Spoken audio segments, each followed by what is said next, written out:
오늘 우리는 칼과 명예로 점철된 전사들의 이야기를 함께 따라가 보도록 하겠습니다. 12세기 말부터 19세기 중반까지 약 700년이라는 긴 세월 동안 일본 열도를 지배했던 이들은 역사상 가장 독특한 전사 계급을 만들어냈습니다. 그들은 바로 사무라이라 불렸습니다. 어떤 이들은 그들을 냉혹한 살인자라 했고 어떤 이들은 고결한 기사라 했습니다.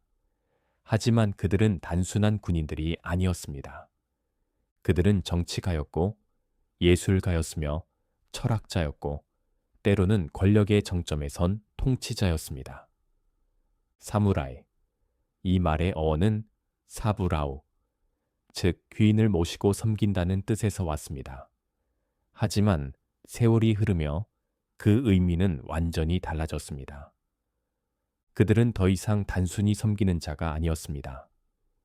그들 스스로가 권력이 되었고 법이 되었으며 질서 그 자체가 되었습니다. 사무라이를 이해하려면 먼저 그들이 추구했던 가치를 알아야 합니다. 첫째, 충성입니다. 그들에게 충성은 목숨보다 중요했습니다. 주군을 위해 기꺼이 죽을 수 있어야 진정한 사무라이였습니다. 주군이 명하면 망설임 없이 죽음으로 달려가는 것. 그것이 사무라이의 의무였습니다. 둘째, 명예입니다. 명예를 잃는 것은 목숨을 잃는 것보다 두려운 일이었습니다. 치욕을 당하느니 차라리 스스로 목숨을 끊는 것이 더 나았습니다. 할복, 즉 세푸쿠는 명예를 지키는 마지막 방법이었습니다. 셋째, 용기입니다. 죽음 앞에서도 흔들리지 않는 담대함. 적이 아무리 강하더라도 승산이 없더라도 두려움을 드러내지 않고 맞서는 것. 이것이 사무라이의 자격이었습니다.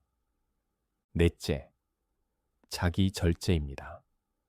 감정을 드러내지 않고 고통을 참으며 언제나 의연한 모습을 유지하는 것. 기쁠 때도, 슬플 때도, 분노할 때도 얼굴에 드러내지 않는 것. 이것이 무사다운 태도였습니다. 이러한 가치들은 훗날 무사도, 즉 무사의 길이라는 이름으로 정리되었습니다. 하지만 이 무사도는 처음부터 존재했던 것이 아닙니다. 그것은 700년의 긴 세월 동안 수많은 전쟁과 배신, 충성과 희생 속에서 천천히 만들어진 것입니다.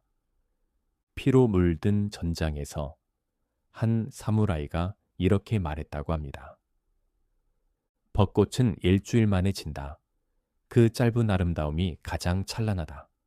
사무라이의 삶도 마찬가지다. 언제 죽을지 모르기에 매 순간이 소중하다. 가마쿠라의 작은 막부에서 시작된 그들의 지배는 일본 전역을 피로 물들였고 700년의 세월 동안 끊임없는 전쟁과 음모, 배신과 충성 속에서도 독특한 문화를 꽃피웠습니다. 심지어 그들은 세계를 정복한 몽골 제국의 대군을 2번이나 물리치며 신의 바람, 가미카제의 전설을 만들어냈습니다. 오늘 밤 우리는 그 긴 여정을 함께 걸어가 보겠습니다. 피로 물든 전장에서, 조용한 다실에서, 벚꽃이 지는 성 아래에서 펼쳐진 그들의 이야기를 들어보겠습니다. 동경 135도. 이곳은 아시아 대륙에서 바다 건너 떨어진 섬나라입니다. 일본 열도는 사계절이 뚜렷한 땅이지만 태풍과 지진이 끊임없이 삶을 위협해 왔습니다. 봄이 되면 벚꽃이 온 산을 뒤덮지만 그 아름다움은 일주일을 넘기지 못합니다. 분홍빛 꽃집들이 바람에 흩날리며 떨어지는 모습은 아름답지만 동시에 슬픕니다. 일본인들은 이 덧없는 아름다움에서 삶의 진리를 보았습니다. 여름이면 습하고 무더운 장마가 찾아오고 끊임없이 내리는 비는 땅을 축축하게 적시며 때로는 홍수를 일으킵니다.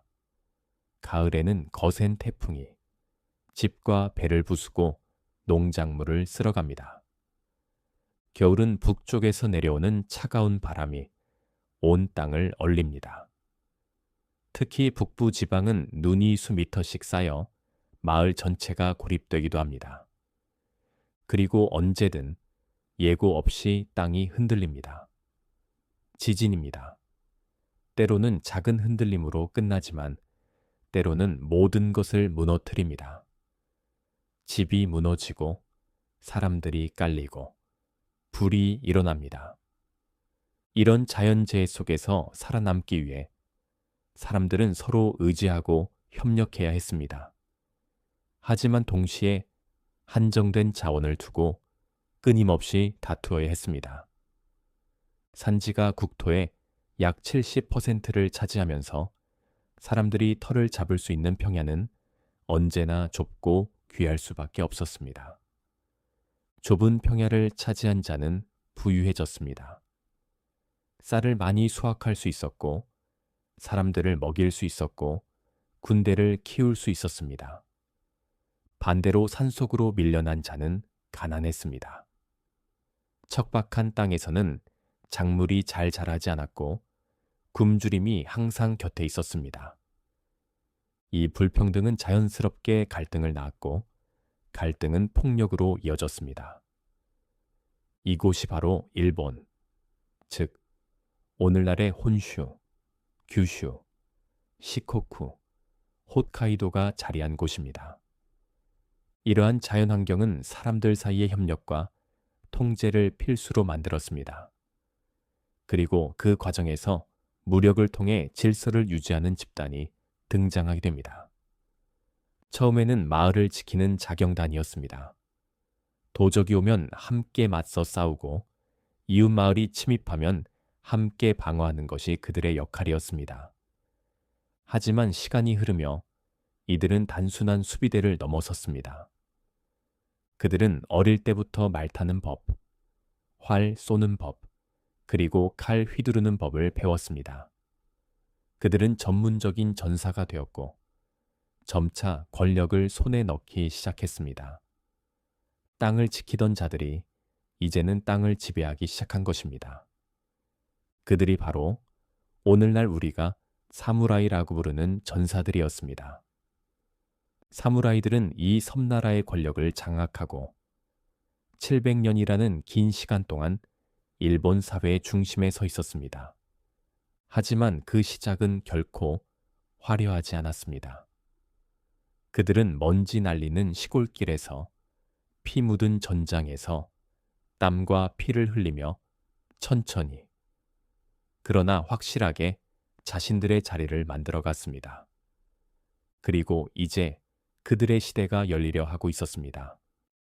20세기 중반에 이르기까지 일본은 교토에 있는 천황이 명목상 나라를 다스리는 체제를 유지하고 있었습니다. 천황, 이 단어는 하늘의 황제라는 뜻입니다. 신의 후손이라 여겨지는 존재였죠. 하지만 실제로는 그저 상징에 불과했습니다. 진짜 권력은 교토의 화려한 궁궐에 사는 귀족 가문들의 손에 있었습니다. 그 중에서도 후지와라 가문은 수백 년 동안 천황가와 혼인 관계를 맺으며 국정을 좌지우지하는 막강한 영향력을 행사했습니다. 후지와라 가문의 전략은 교묘했습니다. 그들은 딸을 천황에게 시집 보냈습니다. 그 딸이 아들을 낳으면 그 아들이 다음 천황이 됩니다. 그렇게 되면 외할아버지인 후지와라 가문의 수장이 섭정이 되어 실권을 쥐는 것이었습니다. 귀족들은 교토의 궁정에서 화려한 생활을 누리며 시를 짓고 음악을 연주했습니다. 그들에게 전쟁이란 교양과는 거리가 먼 아주 야만적이고 더러운 일이었습니다. 피와 땀, 흙먼지 속에서 칼을 휘두르는 것은 천한 일이라 여겼습니다. 귀족들은 향을 피우고 비단 옷을 입고 달빛 아래 실을 읊조렸습니다. 그들의 손은 부드러웠고 얼굴은 하였습니다. 그들은 칼보다 붓을 선호했고 전투보다 연회를 즐겼습니다.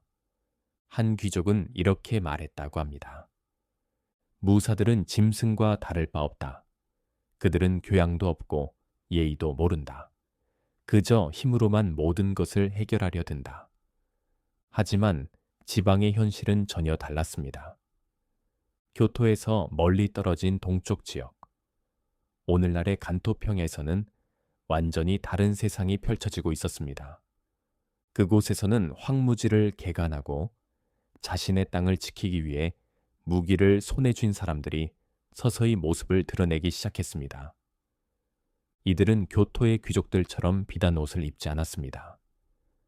그들은 가죽 갑옷을 입었고 말 위에서 살았으며 칼과 활을 다루는 법을 어릴 때부터 배웠습니다. 그들은 자신들의 가족과 땅을 노리는 도적과 이웃 영주들로부터 영지를 지켜야 했습니다. 도적들은 밤에 찾아와 곡식을 훔치고 사람을 죽였습니다. 이웃 영주들은 경계를 넘어와 땅을 빼앗으려 했습니다. 중앙정부는 너무 멀리 있어서 도움을 청할 수도 없었습니다. 그래서 그들은 스스로를 지켜야 했습니다. 점차 이들은 말을 타고 활을 쏘고 칼을 휘두르는 전문 전사 집단으로 성장했습니다. 처음에는 각자의 땅을 지키는 것이 목적이었습니다. 하지만 곧 그들은 깨달았습니다. 힘을 합치면 더 강해질 수 있다는 것을, 그리고 힘이 있으면 단순히 지키는 것을 넘어 빼앗을 수도 있다는 것을 말입니다. 이들이 바로 사무라이, 즉 섬기는 자라는 뜻을 가진 전사들의 시초였습니다. 하지만 이 이름은 곧 아이러니가 됩니다. 왜냐하면 그들은 곧 섬기는 자가 아니라 섬김을 받는 자가 될 것이기 때문입니다. 12세기 후반, 교토의 화려한 궁정은 점점 더 불안정해지고 있었습니다. 귀족들은 여전히 시를 짓고 음악을 연주했지만 그들의 손에서 권력은 조금씩 빠져나가고 있었습니다. 권력의 빈자리를 채운 것은 무사들이었습니다. 특히 두 거대한 무사 가문이 교토 정치의 중심으로 들어오게 됩니다. 타이라 가문과 미나모토 가문이었습니다.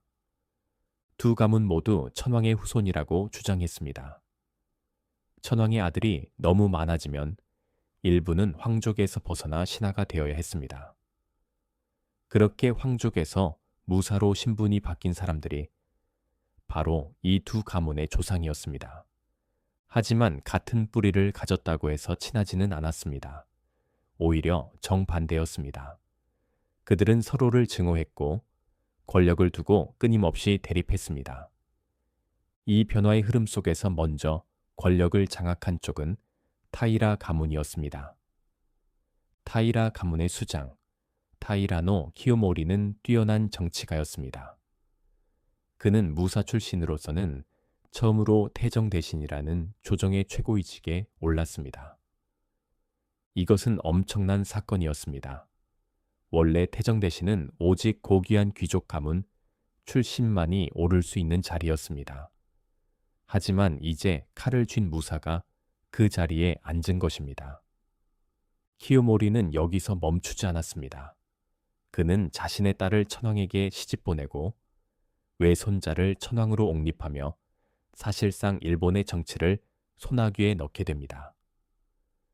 그는 후지와라, 가문이 수백 년 동안 써먹었던 전략을 그대로 베낀 것입니다. 그리고 그것은 성공했습니다. 타이라 가문은 갑자기 부유해졌습니다.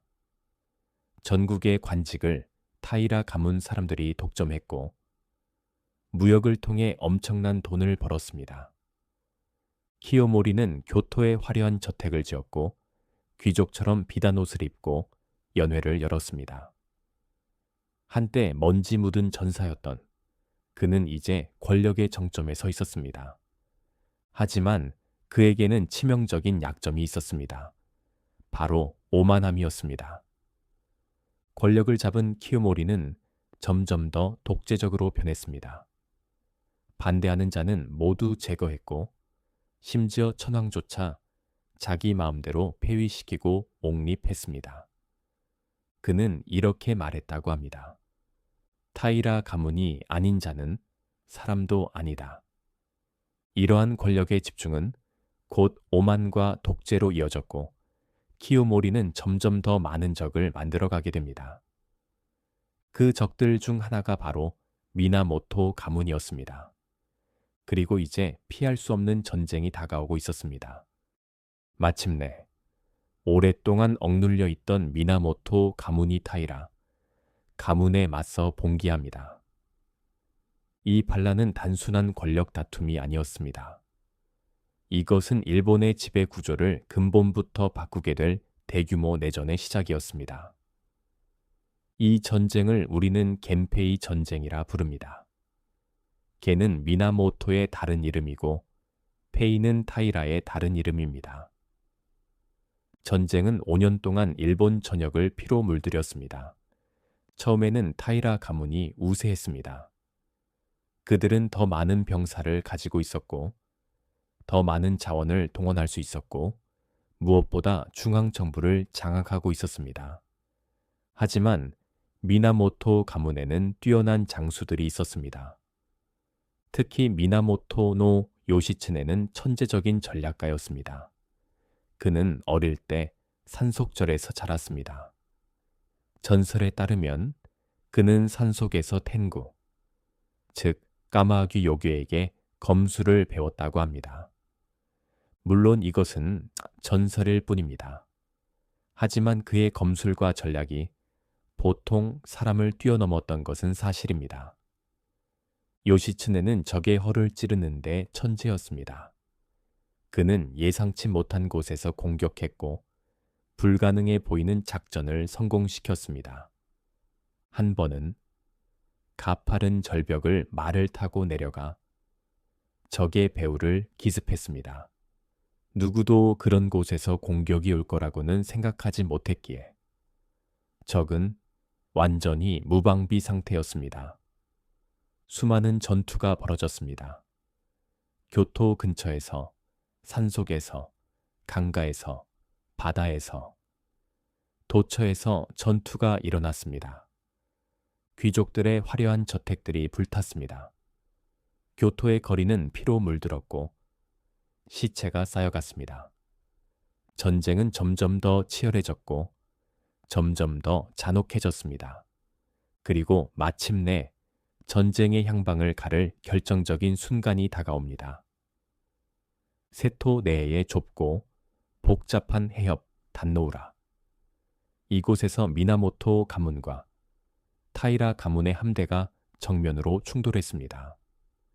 타이라 가문은 1000척이 넘는 배를 동원했습니다. 그들은 어린 천황을 배에 태우고 있었습니다. 당시 천황은 겨우 8살이었지만 그의 존재만으로도 타이라 가문에게 정통성을 부여했습니다. 그들은 또한 신성한 삼종신기를 가지고 있었습니다. 거울과 구슬과 칼, 이것은 천황의 정통성을 상징하는 보물이었습니다. 이것을 가진 자가 진정한 천황을 옹립할 수 있다고 믿어졌습니다. 미나모토 가문도 수백 척의 배로 맞섰습니다.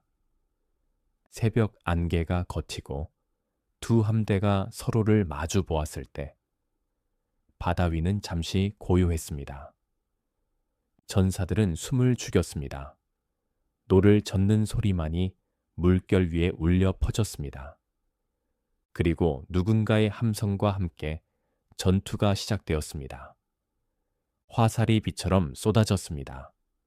하늘이 검게 보일 정도로 많은 화살이 날아갔습니다. 배들이 서로 부딪혔고 무사들이 배에서 배로 뛰어넘으며 칼을 휘둘렀습니다.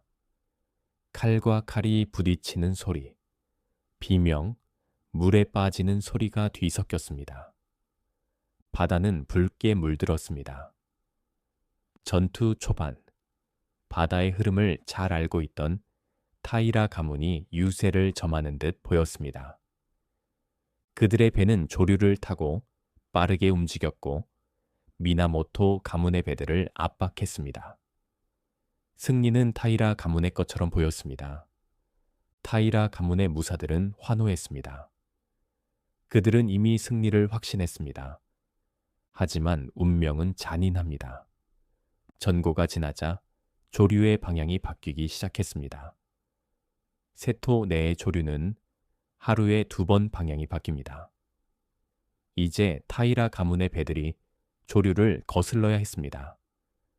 미나모토 가문의 장수들은 이 기회를 놓치지 않았습니다. 미나모토노 요시츠네는 명령을 내렸습니다. 젓는 자들을 쏘아라. 이것은 무사의 명예를 어기는 행동이었습니다.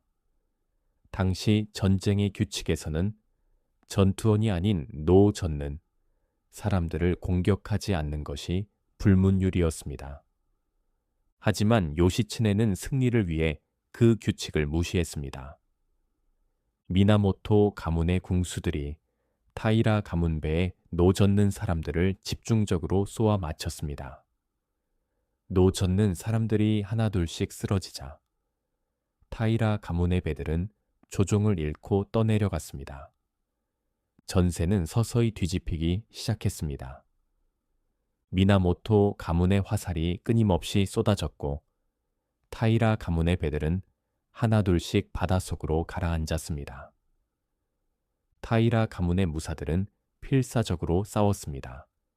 하지만 싸움은 이미 끝나 있었습니다. 패배를 직감한 타이라 가문의 여인들은 어린 천황을 품에 안고 차가운 바다로 함께 몸을 던졌습니다. 삼종싱이 중 하나인 신성한 칼도 함께 바닷속으로 사라졌습니다. 나중에 거울과 구슬은 건져냈지만 칼은 끝내 찾지 못했다고 합니다.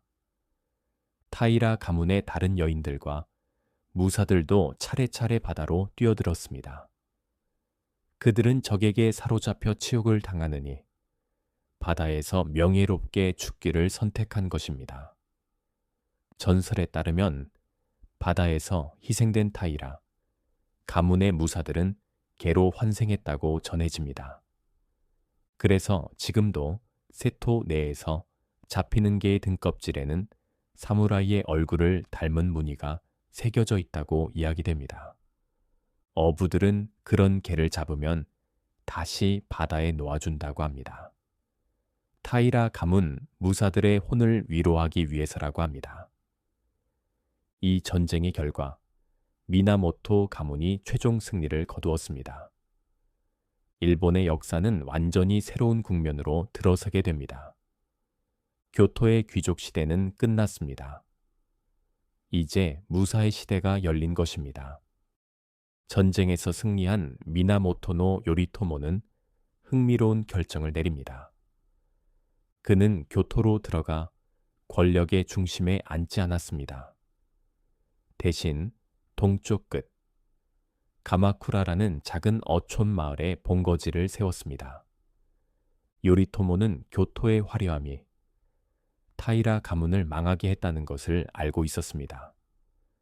권력의 중심에서 살다 보면 사치와 향락에 빠지기 쉽고 무사로서의 본질을 잃기 쉽습니다.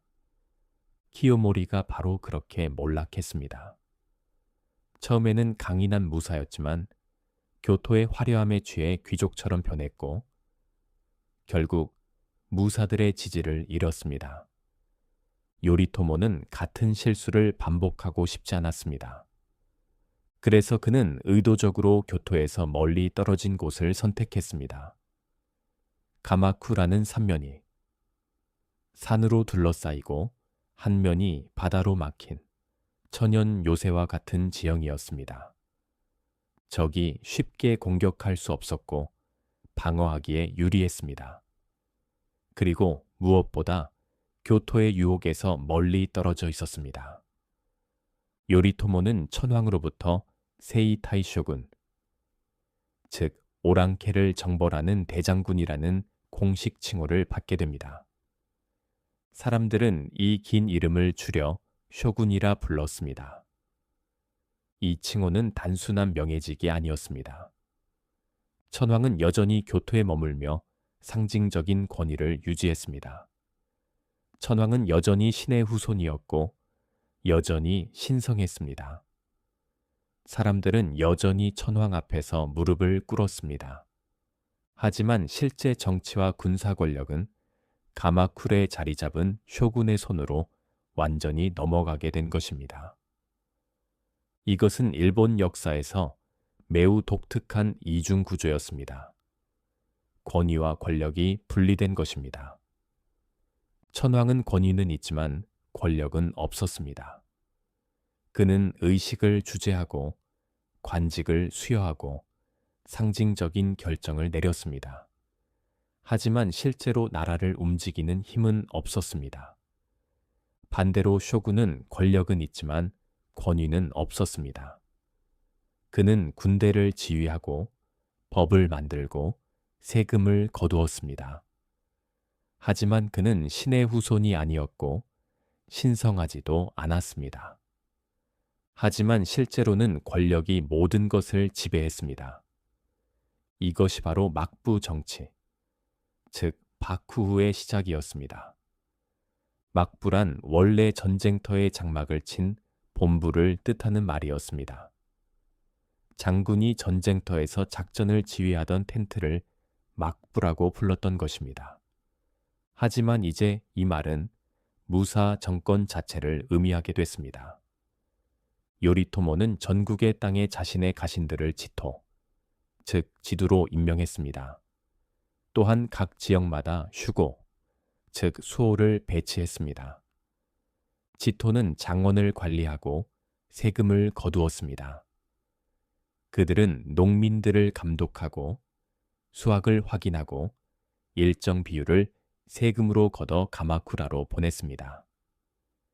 휴고는 지역의 치안과 군사를 담당했습니다. 그들은 도적을 잡고 분쟁을 조정하고 유사시에는 군대를 동원했습니다. 이렇게 요리토모는 거미줄처럼 촘촘한 지배 체제를 만들어 전국을 자신의 통제 아래 두었습니다. 교토의 귀족들은 당황했습니다. 그들은 여전히 화려한 궁전에 살고 있었고, 여전히 천황을 모시고 있었고, 여전히 관직을 받고 있었습니다. 하지만 진짜 권력은 이미 그들의 손을 떠나 동쪽 끝 가마쿠라로 가버렸습니다. 한 귀족은 일기에 이렇게 썼다고 합니다. 무사들이 세상을 지배하게 되었다. 이것은 세상의 종말이 아닌가? 교양 없는 자들이 권력을 쥐었으니 문명은 야만으로 돌아갈 것이다. 하지만 그의 걱정과는 달리 무사들은 나름의 질서를 만들어갔습니다. 그리고 그 질서의 핵심에는 고켄닌 제도가 있었습니다.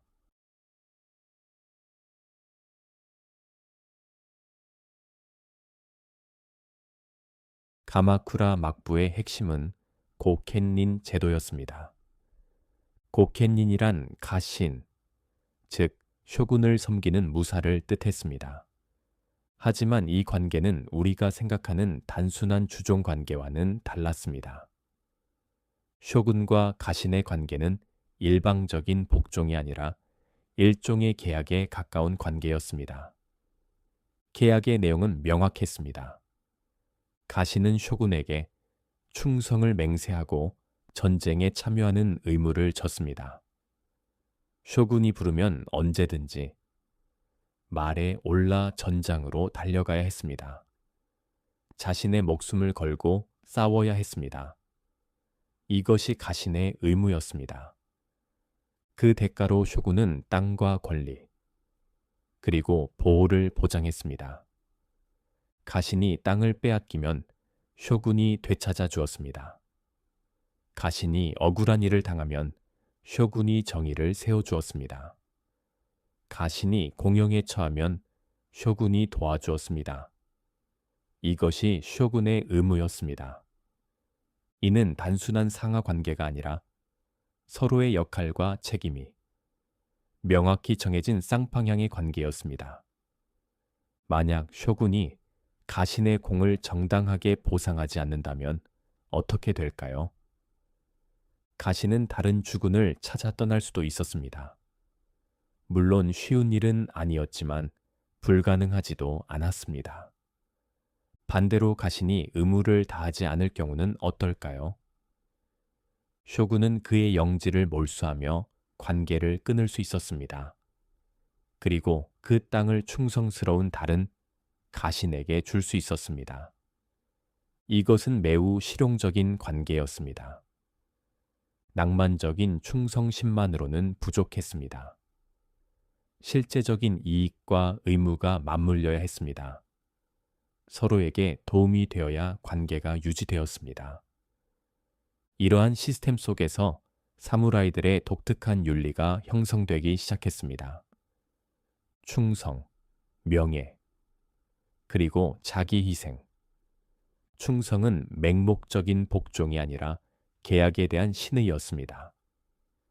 명예는 자신의 가치의 증명이고 자기 희생은 주군을 위해 목숨 바치는 것이었습니다. 이러한 가치들은 사무라이가 스스로를 규정하는 정체성의 핵심이 되었습니다. 한 사무라이는 이렇게 말했다고 합니다. 내 목숨은 내 것이 아니다. 내 주군의 것이다.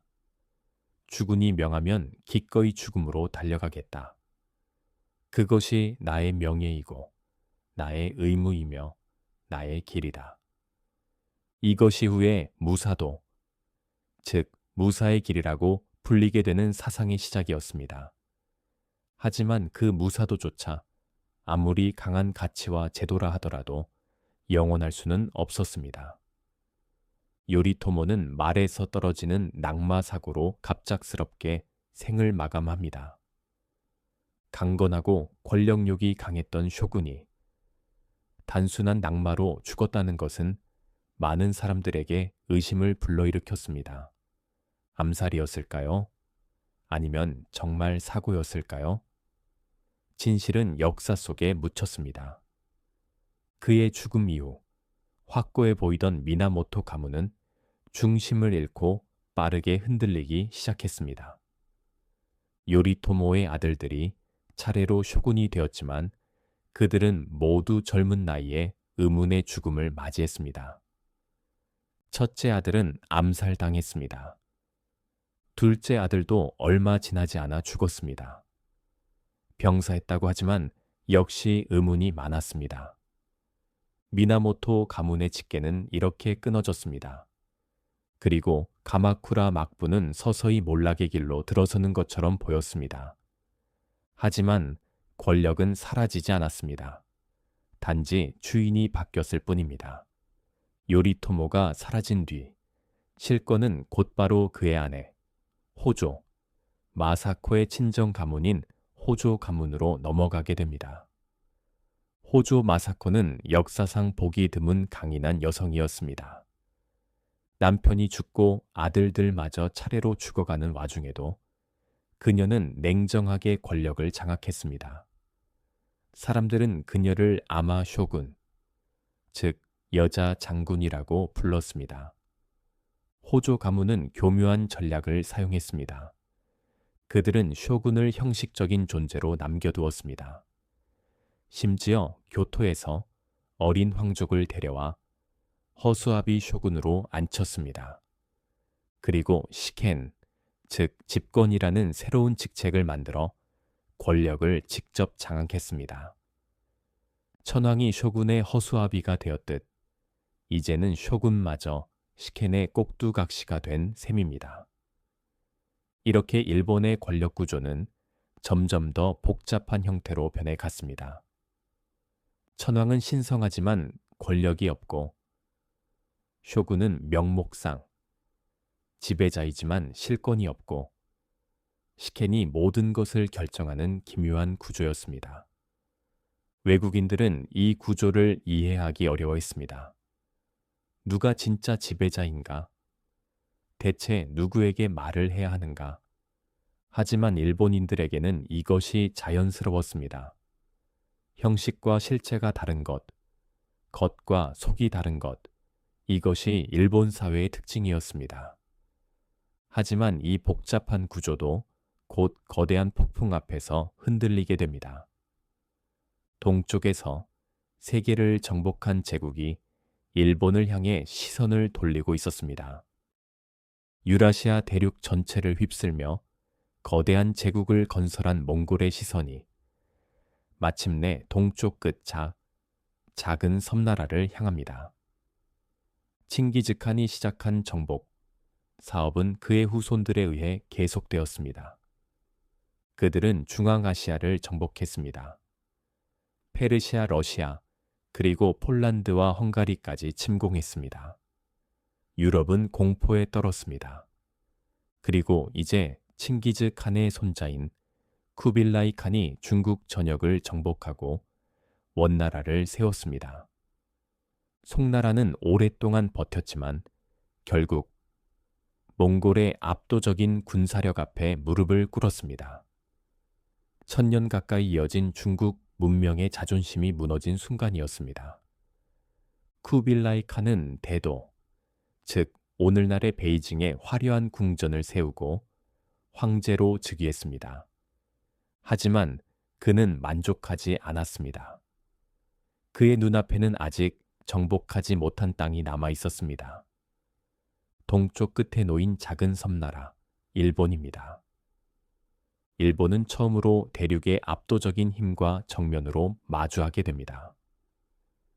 1년에도 몇 번씩 몽골 제국의 사신들이 차례로 일본에 도착하기 시작했습니다. 그들이 타고 온 배는 일본의 배보다 훨씬 크고 화려했습니다. 그들이 입은 옷도 화려했고 그들이 가져온 선물도 값비쌌습니다. 하지만 그들이 가져온 국서의 내용은 선물이 아니라 위협이었습니다. 대몽골국 황제가 일본국 왕에게 알린다. 우리는 천하를 하나의 가족으로 만들고자 한다. 우리는 이미 중국을 정복했고 고려를 신하로 삼았다. 이제 일본도 우리에게 조공을 바치고 신하가 되어야 한다. 이 문서를 읽은 가마쿠라의 무사들은 분노했습니다. 신하가 되라고 우리가 세계를 정복했다고 해서 우리까지 굴복할 것이라고 생각하는가? 일본은 한 번도 다른 나라의 신하가 된 적이 없었습니다. 천황은 신의 후손이었고 일본은 신의 나라였습니다. 어떻게 감히 몽골이 일본에게 복종을 요구할 수 있단 말인가? 가마쿠라 막부의 실권자 시켄 호조 토키문의 태도는 단호했습니다. 그는 당시 겨우 18세 젊은이였습니다. 많은 사람들은 그의 나이 때문에 걱정했습니다. 너무 젊지 않은가? 세계를 정복한 몽골, 제국과 맞서 싸울 수 있을까? 하지만 토키문의 결단은 확고했습니다. 그는 몽골의 요구를 받아들이지 않았습니다. 사신들을 돌려보내며 강하게 거부 의사를 밝혔습니다. 일부 신하들은 협상을 제안했습니다. 우리가 몽골과 싸워서 이길 수 있겠습니까? 그들은 세계를 정복했습니다. 형식적으로라도 조공을 보내는 것이 어떻겠습니까? 하지만 토키문에는 거절했습니다. 일본은 신의 나라다. 우리는 누구에게도 굴복하지 않는다. 몽골이 온다면 우리는 싸울 것이다. 이 소식은 쿠빌라이 칸을 격노하게 만들었습니다. 세계를 정복한 황제가 작은 섬나라에 무시당한 것입니다. 이것은 그에게 참을 수 없는 모욕이었습니다. 쿠빌라이는 신하들을 불러 모았습니다. 일본을 정복하라. 그들에게 몽골 제국의 힘이 무엇인지 보여주어라. 하지만 몽골 군에게는 한 가지 문제가 있었습니다. 그들은 육지에서는 무적이었지만 바다를 건너본 경험이 많지 않았습니다. 그래서 쿠빌라이는 이미 정복한 고려에게 명령했습니다. 배를 만들어라. 군량을 준비하라. 일본 정벌을 도와라. 고려는 거부할 수 없었습니다. 그들은 억지로 수백 척의 배를 만들어야 했고 엄청난 양의 군량을 제공해야 했습니다. 고려의 백성들은 고통받았지만 선택의 여지가 없었습니다. 드디어 준비가 완료되었습니다. 쿠빌라이는 마침내 결단을 내립니다. 대군을 일본으로 보내기로 한 것입니다. 900척의 배에 3만 명에 달하는 병력을 실은 몽골 고려 연합군이 바다를 건너옵니다. 거대한 함대가 출발했습니다. 배들이 하늘을 가릴 정도였다고 합니다. 일본은 자신들을 향해 다가오는 폭풍을 아직 완전히 인식하지 못하고 있었습니다. 하지만 곧 그들은 알게 될 것입니다. 세계를 정복한 제국의 힘이 얼마나 무서운지를 말입니다. 몽골과 고려연합군은 먼저 대마도와 이키섬을 습격했습니다. 이 작은 섬들은 순식간에 유린되었습니다. 수비대는 끝까지 싸웠지만 압도적인 숫자 앞에서 전멸했고 섬의 주민들은 학살당하거나 포로로 끌려갔습니다. 집들은 불탔고 마을은 폐허가 되었습니다. 그리고 몽골과 고려연합군은 규슈의 하카타만에 본격적으로 상륙했습니다. 하카타만의 해변에는 규슈의 사무라이들이 집결해 있었지만 그들은 자신들이 무엇과 싸우게 될지 전혀 알지 못했습니다. 이때 일본 무사들이 마주한 몽골군의 전술은 한 번도 경험해 보지 못한 완전히 새로운 전쟁의 방식이었습니다.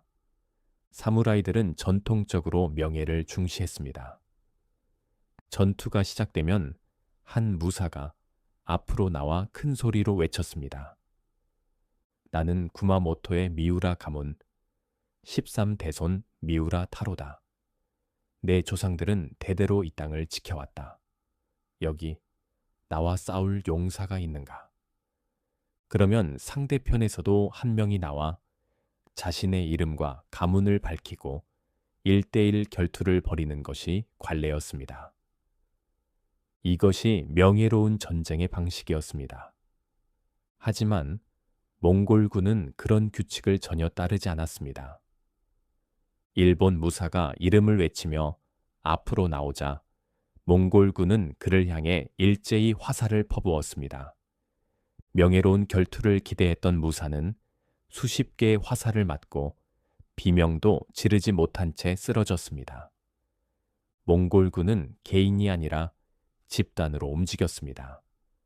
그들은 수백 명이 일제히 활을 쏘고 일제히 돌격하고 일제히 물러났습니다.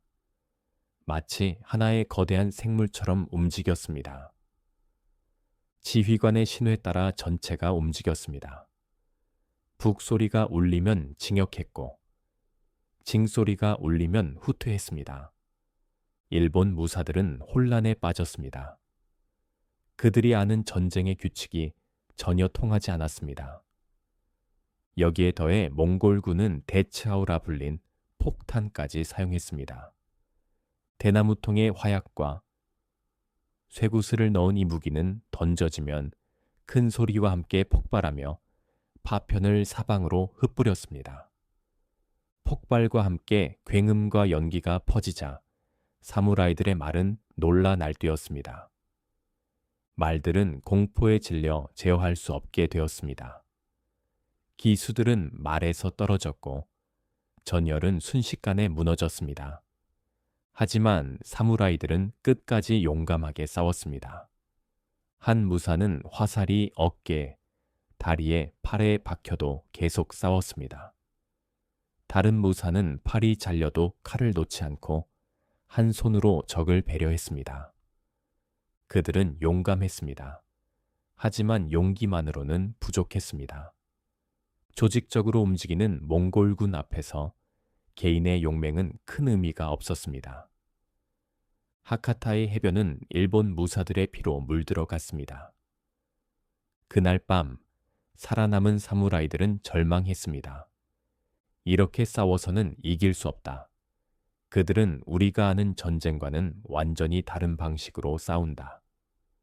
일부는 도망치자고 제안했습니다. 도망치면 명예가 어떻게 되는가? 차라리 여기서 죽는 것이 낫다. 그들은 내일 다시 싸우기로 결심했습니다. 비록 이길 가망이 없어 보여도 말입니다. 하지만 그날 밤 예상치 못한 일이 벌어집니다. 일본 바다에 예고 없는 것엔 폭풍과 파도가 몰아쳤습니다. 좁은 만에 빽빽이 정박해 있던 몽골 군의 배들은 서로 부딪히기 시작했습니다. 배들은 밧줄이 끊어지고 닻이 끌려가고 서로 충돌하며 부서졌습니다. 거대한 파도가 배를 덮쳤습니다. 배는 마치 장난감처럼 흔들렸고 많은 배가 침몰했습니다. 배 안에 갇힌 병사들은 빠져나갈 수 없었습니다. 그들은 배와 함께 차가운 바닷속으로 가라앉았습니다. 비명과 기도 소리가 폭풍 속에서 울려 퍼졌습니다. 밤새 이어진 폭풍이 지나간 뒤 아침이 되었을 때 전장은 이미 끝나 있었습니다. 해변에는 부서진 배의 잔해와 시체들이 떠다녔습니다. 수천 명의 몽골군이 차가운 바다에 수장되었습니다. 그나마 살아남은 몽골군도 더 이상 싸울 의지를 잃었습니다. 그들은 황급히 배에 올라 철수했습니다. 일본 무사들은 믿을 수 없다는 표정으로 이 광경을 바라보았습니다. 어제까지만 해도 압도적이었던 적군이 하룻밤 사이에 사라진 것입니다.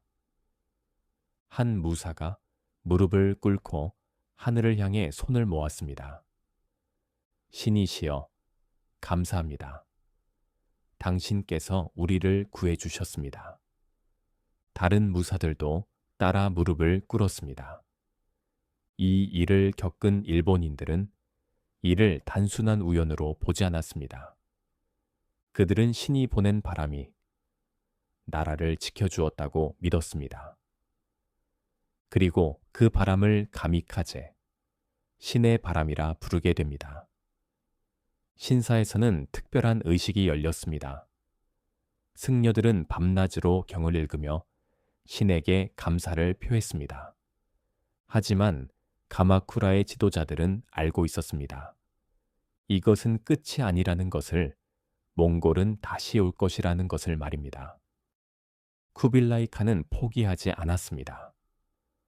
첫 번째 실패는 그를 더욱 분노하게 만들었을 뿐입니다.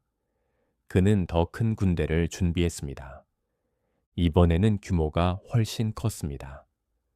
몽골 제국은 중국 남부까지 완전히 정복한 후 남송의 함대까지 동원했습니다. 4,400척의 함선에 14만 명에 달하는 대군이 일본을 향해 바다를 건넜습니다. 이것은 당시로서는 상상하기 어려운 규모였습니다. 역사상 가장 큰 해상 침공 중 하나였습니다. 한편 가마쿠라 막부도 같은 실수를 반복하지 않기 위해 철저하게 준비했습니다. 호조 토키무네는 전국의 무사들에게 명령을 내렸습니다. 하카타의 방어벽을 쌓아라. 적이 쉽게 상륙하지 못하도록 하라. 7년에 걸쳐 하카타만 전체의 높이 2미터가 넘는 거대한 돌담을 쌓았습니다. 규슈의 모든 무사들이 동원되었고 농민들도 징발되었습니다. 수십만 개의 돌을 나르고 쌓고 다시 쌓았습니다. 일은 고되었습니다. 여름에는 더위 속에서, 겨울에는 추위 속에서 작업이 계속되었습니다. 많은 사람들이 과로로 쓰러졌습니다. 이 방어시설은 겐코 보루이라 불렸고 수십 킬로미터에 이르는 해안선을 따라 길게 이어졌습니다. 그리고 일본 무사들은 전술을 바꾸었습니다. 그들은 몽골군처럼 집단으로 싸우는 법을 배웠습니다. 개인의 명예보다 집단의 승리가 중요하다는 것을 깨달았습니다. 이것은 사무라이들에게 쉬운 변화가 아니었습니다. 수백 년 동안 그들은 개인의 명예를 가장 중요하게 여겨왔습니다. 하지만 생존을 위해서는 변해야 했습니다. 몽골군이 다시 일본에 도착했을 때 전황은 예전처럼 쉽지 않았습니다. 높은 석벽은 대규모 병력의 상륙을 완전히 막아냈습니다. 몽골군은 배에서 내릴 수조차 없었습니다. 그들이 석벽을 올라오려 하면 일본 무사들이 위에서 화살을 쏘고 돌을 던졌습니다. 몽골군은 여러 번 시도했지만 번번이 실패했습니다. 그리고 일본 무사들은 새로운 전술을 사용했습니다. 밤이 되면 사무라이들은 작은 배를 타고 바다로 나아갔습니다. 그들은 조용히 몽골의 대형 선박에 접근했습니다. 어둠을 이용해 눈에 띄지 않게 다가갔습니다. 그리고 갑자기 배에 올라타 적을 베었습니다. 배에 불을 지른 후 다시 어둠 속으로 사라졌습니다. 몽골군은 밤마다 이런 공격에 시달렸습니다. 그들은 제대로 잠을 잘 수조차 없었습니다.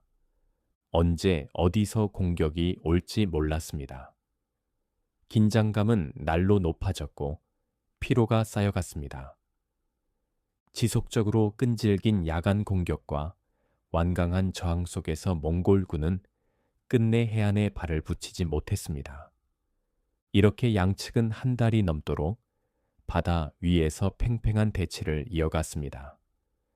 몽골군은 배 위에서 생활해야 했습니다. 신선한 물은 떨어져 갔습니다. 식량도 부족해졌습니다. 병이 돌기 시작했습니다.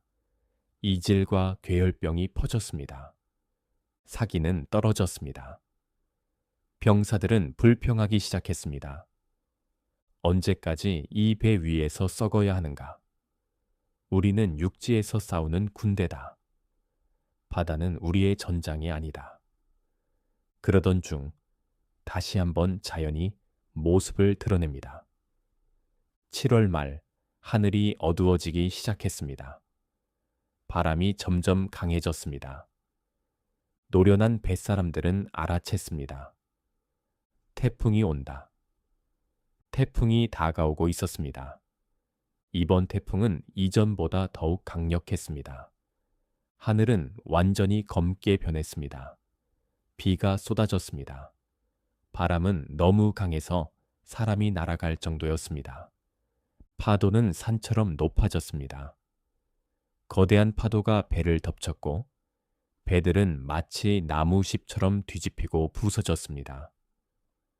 사천척이 넘는 함선이 거센 파도 속에서 산산조각 났습니다. 배 안에 있던 10만 명이 넘는 병사들은 빠져나갈 수 없었습니다. 그들은 배와 함께 차가운 바다에 휩쓸려 목숨을 잃었습니다. 태풍은 이틀 동안 계속되었습니다. 태풍이 지나간 후 바다는 시체와 잔해로 가득했습니다.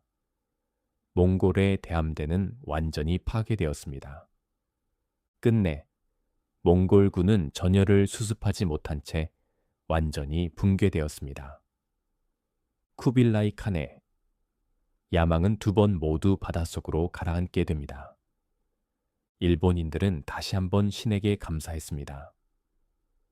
신께서 또다시 우리를 구해주셨다. 일본은 정말로 신의 나라다. 이 믿음은 이후 수백 년에 걸쳐 일본인의 역사관과 자기 인식에 지워지지 않는 영향을 남기게 됩니다. 하지만 이 승리가 남긴 대가는 결코 가볍지 않았습니다.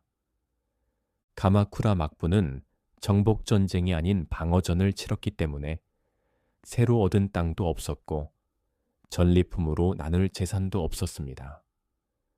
오히려 엄청난 비용을 쏟아부어야 했습니다. 석벽을 쌓고 군대를 유지하고 무기를 만드는데 막대한 돈이 들었습니다.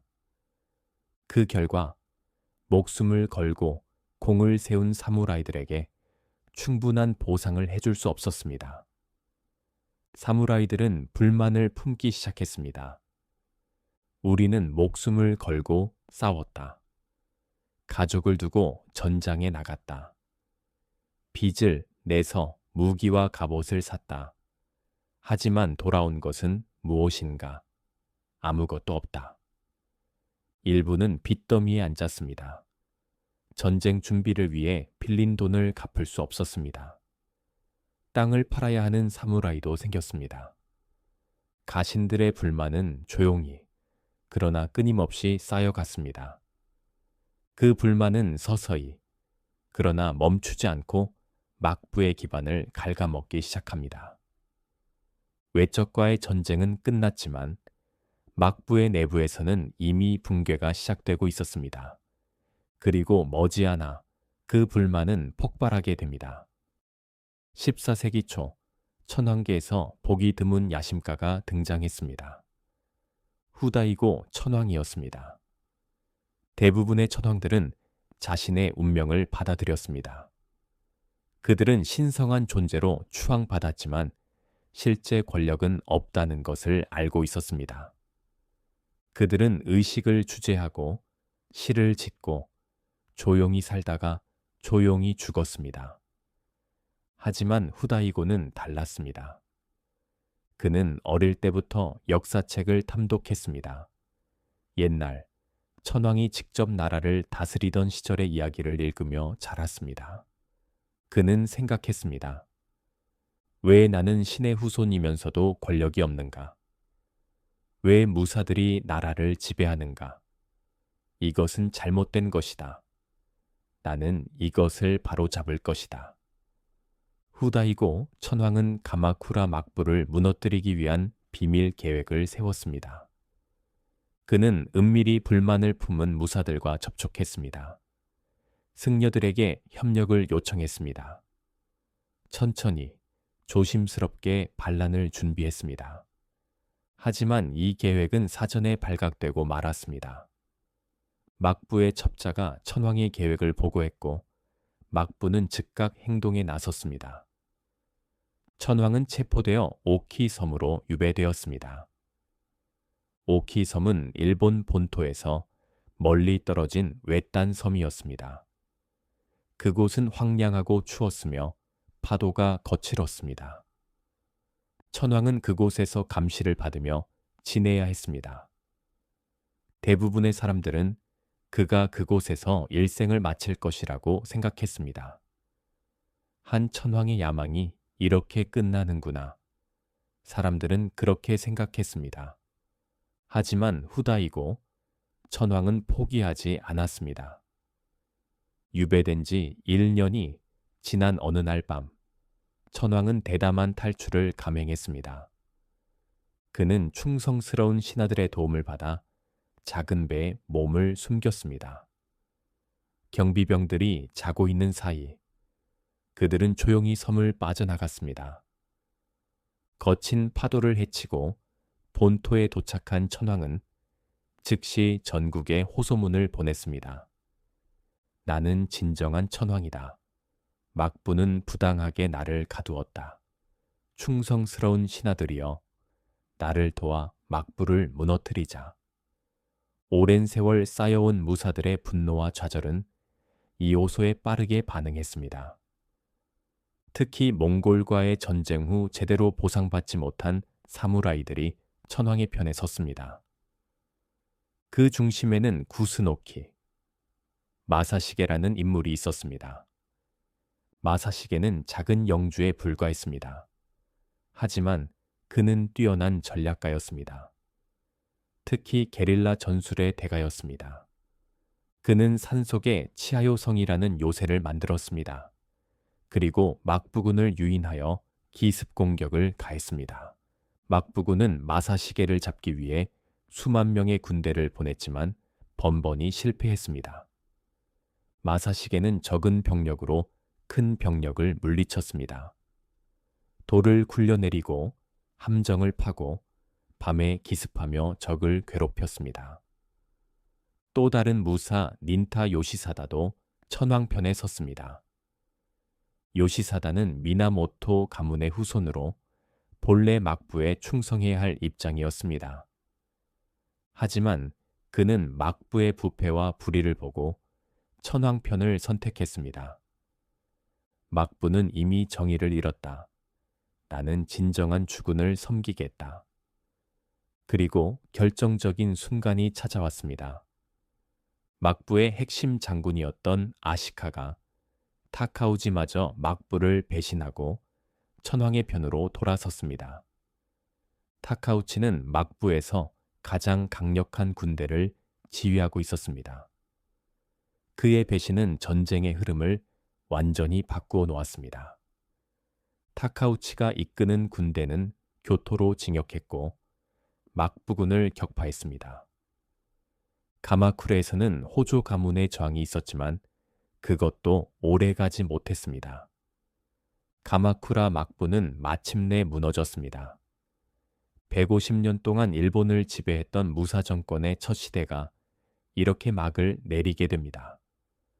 후다이고 천황은 승리했습니다. 그는 교토로 돌아와 황궁에 다시 앉았습니다. 그의 눈에는 눈물이 고였습니다. 드디어 천황의 권위가 회복되었다. 하지만 그는 곧 깨닫게 될 것입니다. 승리하는 것과 통치하는 것은 전혀 다른 일이라는 것을 말입니다. 후다이고 천황은 막부의 붕괴라는 승리에 깊이 도취되어 있었습니다. 그는 건무신정이라는 이름 아래 천황을 중심으로 한 옛 정치 질서를 되살리려 했습니다. 천황은 직접 정사를 보았습니다. 귀족들을 다시 요직에 앉혔습니다. 화려한 의식들이 부활했고 궁정은 다시 옛날처럼 화려해졌습니다.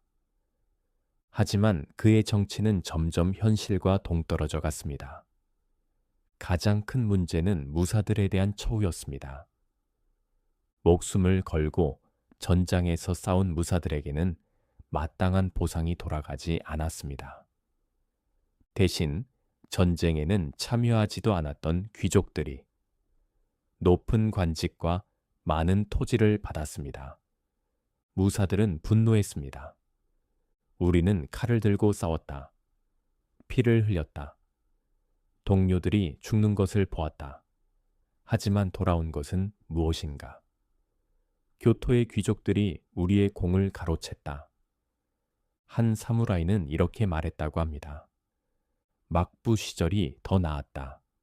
적어도 그때는 무사를 무사로 대우했다. 무사들은 자신들이 전장에서 흘린 피가 정치에서 아무 의미가 없고 또다시 이용당했다고 느꼈습니다. 그 불만은 더 이상 억눌러 둘 수 없는 수준에 이르렀습니다. 그 중심에 있던 인물이 바로 아시카가 타카우치였습니다.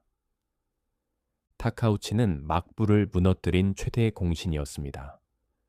그가 없었다면 천황은 결코 승리하지 못했을 것입니다. 하지만 그에게 돌아온 것은 적절한 보상이 아니라 의심과 견제였습니다. 천황은 타카우치가 너무 강한 권력을 가지는 것을 두려워했습니다. 그래서 일부러 그를 멀리했고 다른 사람들을 우대했습니다. 타카우치는 배신감을 느꼈습니다. 나는 천황을 위해 막부를 배신했다. 나는 천황을 위해 싸웠다. 하지만 천황은 나를 믿지 않는다. 결국 타카우치는 마침내 무력을 선택합니다. 그는 군사를 이끌고 교토를 점령했습니다. 그리고 자신에게 우호적인 새로운 천황을 옹립했습니다. 권력의 중심은 다시 한번 무사의 손으로 넘어갔습니다. 후다이고 천황은 황궁에서 쫓겨나 남쪽의 요시노 산속으로 도망쳐야 했습니다. 하지만 그는 패배를 인정하지 않았습니다.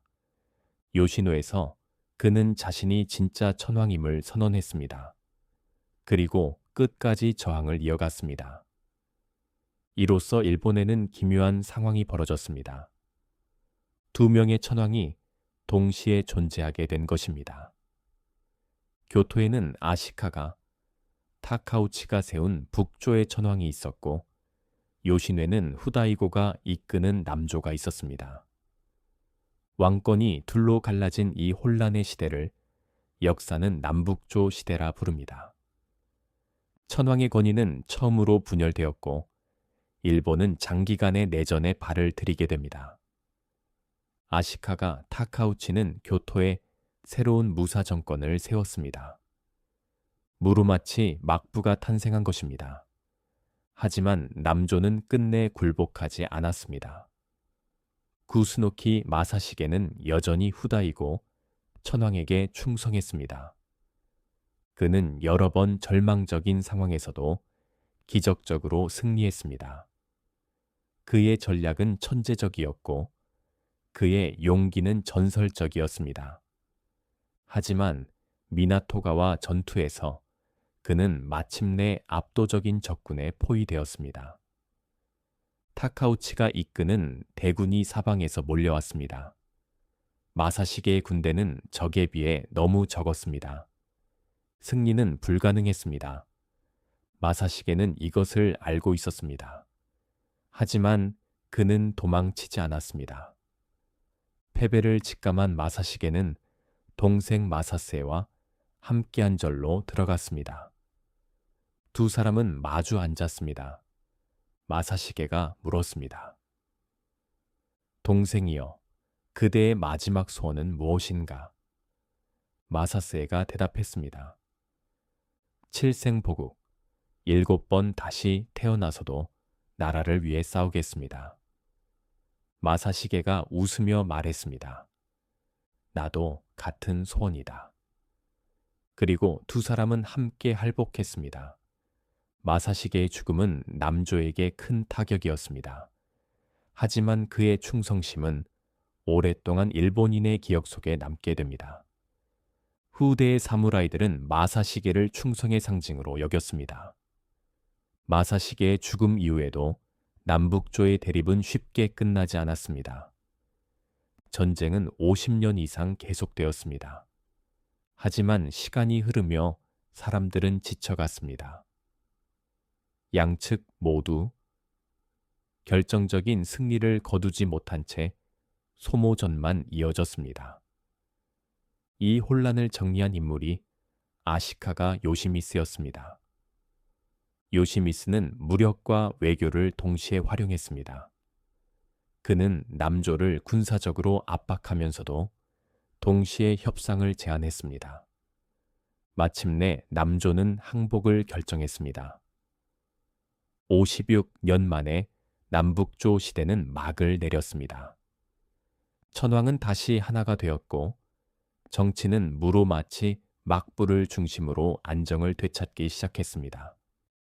15세기 중반, 무로마치. 막부는 겉으로는 평화롭고 화려해 보였습니다. 아시카가 요시마사 쇼군 시대, 교토에서는 찬란한 문화가 꽃피었습니다. 다도는 하나의 예술로 완성되었습니다. 작은 다실에서 차를 마시는 행위는 단순한 음료 섭취가 아니라 정신을 수련하는 의식이 되었습니다. 꽃꽂이인 이케바나도 발전했습니다. 꽃을 꽂는 방식에는 우주의 조화가 담겨 있다고 믿었습니다. 노가쿠라는 연극은 귀족과 무사 모두가 즐기는 고급 예술이 되었습니다. 수묵화는 선의 정신을 표현하는 매체가 되었습니다. 유명한 긴카쿠지, 즉 응악사를 진 것도 바로 요시마사였습니다. 은각사는 금각사와 달리 실제로 은박을 입히지 않았지만 그 소박하고 절제된 아름다움은 더욱 깊은 미학을 담고 있었습니다. 요시마사는 전쟁보다 예술을 사랑했고 정치보다 문화를 즐겼습니다. 하지만 이처럼 화려해 보이던 문화의 이면에는 심각한 문제가 숨어 있었습니다. 무로마치 막부의 실제 권위는 이미 땅에 떨어져 있었습니다. 각 지방의 다이묘들, 즉 영주들은 쇼군의 명령을 더 이상 따르지 않기 시작했습니다. 그들은 스스로 법을 만들고 스스로 군대를 키우고 스스로 외교를 했습니다. 쇼군은 명목상의 지배자일 뿐 실제로는 교토 주변만을 겨우 통제할 수 있었습니다. 그리고 이 불안정한 상황에 결정적인 불씨가 하나 더해집니다. 바로 후계자 문제였습니다. 당시 쇼군이었던 아시카가 요시마사에게는 오랫동안 아들이 없었습니다. 그는 자신의 동생인 아시카가 요시미를 후계자로 정했습니다.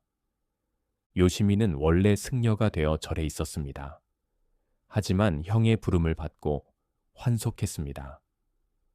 요시미는 순순히 승려 생활을 포기하고 후계자가 되기로 했습니다. 모든 것이 정해진 것처럼 보였습니다. 하지만 예상치 못한 일이 벌어졌습니다.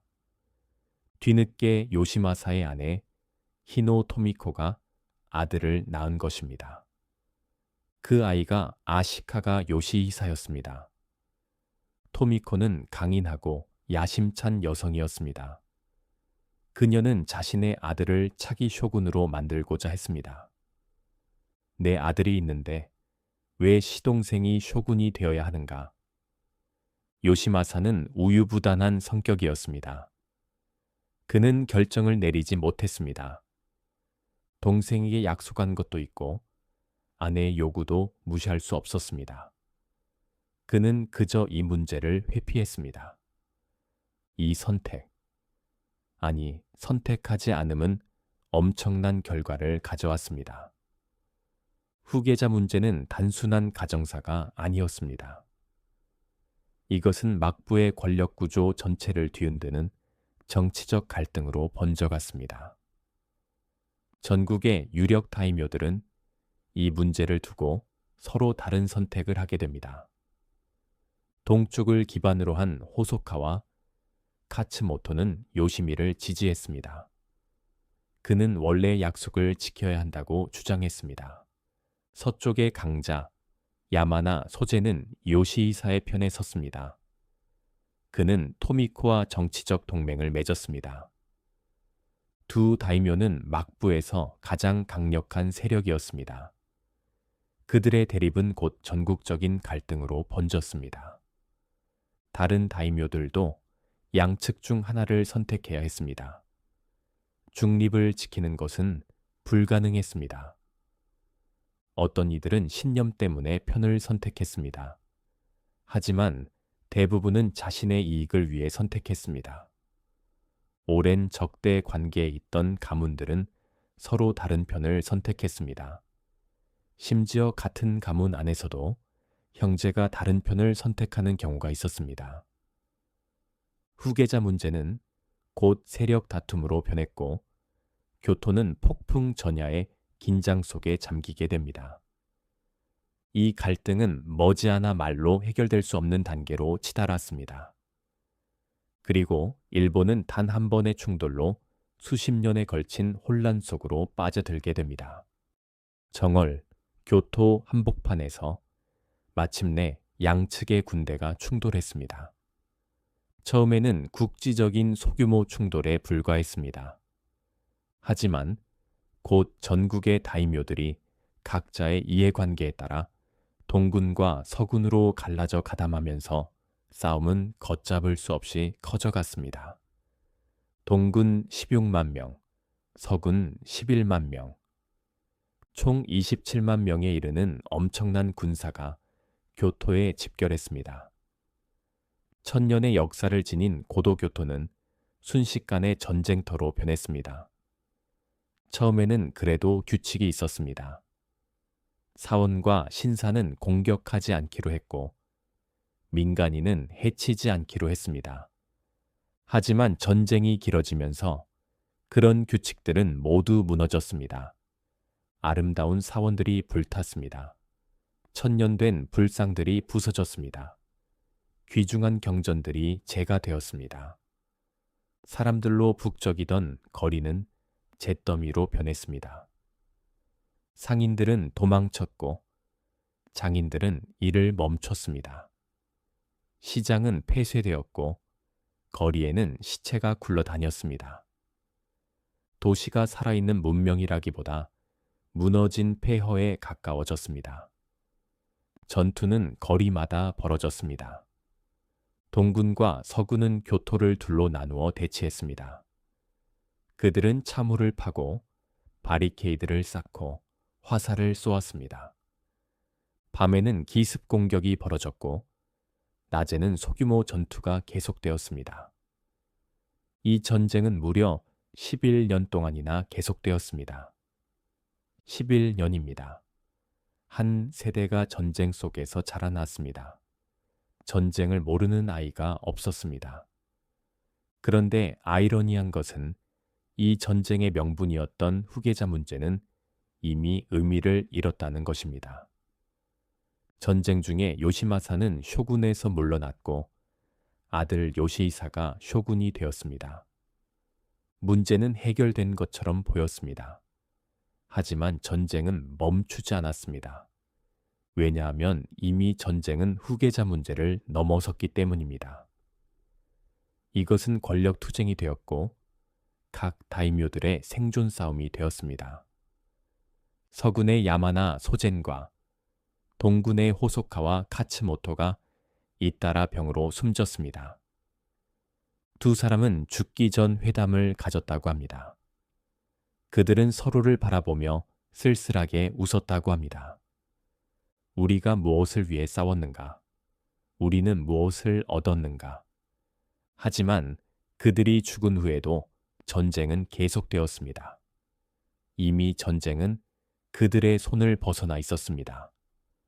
마침내 양측 모두 지쳐서 뚜렷한 승자 없이 전쟁은 흐지부지 막을 내렸습니다. 하지만 싸움이 끝났다고 해서 문제가 해결된 것은 아니었습니다. 오히려 전쟁 이후의 상황은 더욱 심각해졌습니다. 온인의 난 이후 일본은 완전한 무질서 상태에 빠졌습니다. 막부는 권위를 완전히 잃었습니다. 쇼군은 교토 안에서조차 제대로 된 권력을 행사하지 못했습니다. 천황은 더욱 비참했습니다. 황궁은 전쟁 중에 불타버렸고 재건할 돈도 없었습니다. 한 천황은 죽었을 때 장례식 비용도 마련하지 못해 시체가 한 달 넘게 방치되었다고 합니다. 신의 후손이라 불리던 천황이 이런 처지에 놓인 것입니다. 진짜 권력은 이제 중앙이 아니라 지방의 다이묘들 손에 있었습니다. 그러나 그 다이묘들조차 안전하지 않았습니다.